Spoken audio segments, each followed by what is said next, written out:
بسم اللہ الرحمن الرحیم۔ السلام علیکم ورحمۃ اللہ وبرکاتہ۔ حدیث کا مفہوم۔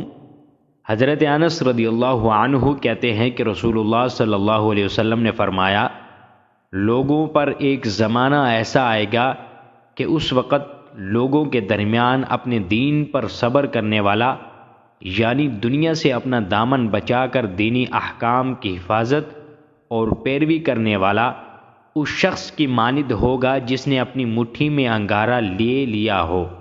مطلب یہ ہے کہ آخر زمانے میں جب برائی عام ہو جائے گی، فسق و فجور پھیل جائے گا اور پورے معاشرے میں بدکار لوگوں کا اس قدر غلبہ ہوگا کہ دین کی بات کرنے والے اور دیندار کی مددگار معاون ڈھونڈے تو نہیں ملیں گے۔ تو اس وقت دین کو اختیار کرنا اور ثابت قدمی کے ساتھ گامزن رہنا اتنا ہی دشوار اور سخت صبر آزما ہوگا جس قدر کہ کوئی شخص اپنی مٹھی میں انگارہ بند کر لے اور اس کی اذیت اور تکلیف پر صبر تحمل کرے۔ اللہ عز و جل ہمیں اس حدیث پر صحیح معنوں میں عمل کرنے کی توفیق عطا